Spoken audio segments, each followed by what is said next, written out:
where the storm is now and what it's going to do when it makes landfall. As we said, it's marching up the East Coast, tens of millions of Americans in the crosshairs. That's right. Our extreme weather team has the very latest, starting with Sam Champion, who is in Manhattan's Battery Park City, a low-lying neighborhood that's on high alert. Sam.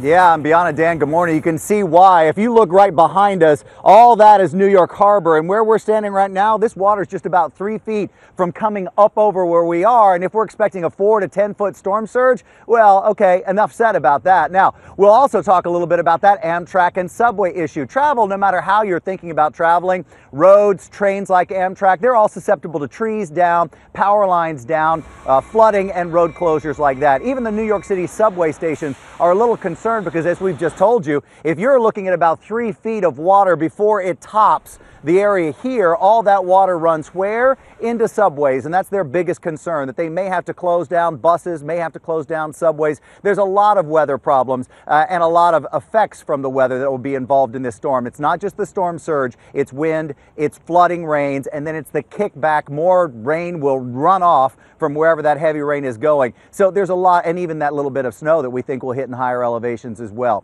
So with all of that, let's show you where the track of this storm is so that you're prepared for exactly where it's going. Right on track. Hurricane Center hasn't changed much at all in the last couple of updates, knowing this thing is curving up the coastline by Monday, making that turn, they believe, that left-hand turn that would take it onto the Jersey Shore, making its landfall anywhere from the Jersey Shore, central New Jersey, all the way up toward probably somewhere in Long Island. But as Ginger Z's just about to show you, and she's in Atlantic City right now, it doesn't really matter much other than the coastal water effects where this storm is going. And our Matt Gutman, I will go to Matt first, is actually on the coast in North Carolina, where the strong effects, this storm breezed by where Matt is, and already there's a lot of wind and rain, and look at that, Matt standing in what looks like sea foam. Good morning, Matt.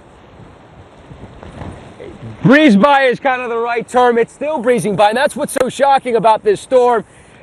It's about 200 miles off the coast, and still we're getting all of this weather. Now, this looks like snow. This is sea foam, and that's how violent this storm is. 200 miles off. It's kicking up all of this wind and wave action and tossing all of this stuff inland. That's the big concern here. 32-foot waves, and this is just a sliver of what folks farther up north in the mid-Atlantic, where Ginger is, are going to see. Now, another thing a lot of folks here who are accustomed to storms like this, like hurricanes, haven't seen, and that's this biting cold that is accompanying it. I'm wearing multiple layers of clothing right now. That's how cold it is. It's also so wet. So, as you said, Sam, the combination of wind, rain, all this storm surge coming in, pushing up against here, exploding, these waves exploding against the pier, it's going to make it very, very complicated, very, very messy for a lot of folks out there. Ginger? Hey, Matt. Hey, Sam.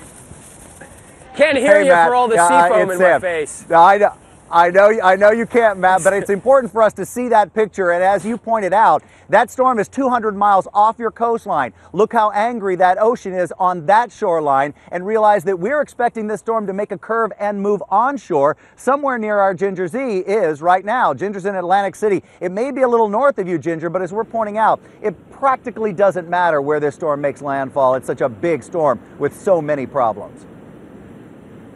It is, and all of the waves anywhere coastally throughout New Jersey, up through Long Island, and bigger than that, as you've been showing, it's going to be an issue. And already starting to see the water pile up. We've even got a little bit of sea foam. I can't yet stand in it like Matt was, but coming all the way to the fencing here. Now, we've got a little barrier that's happening right before that iconic boardwalk you see, but that's what they're concerned about. If you get a 10 to 20 foot wave, and then you, on top of it, have all that water surging with the storm, this place, Atlantic City, along with all barrier islands, that's why we have a mandatory evacuation after 4 p.m. today.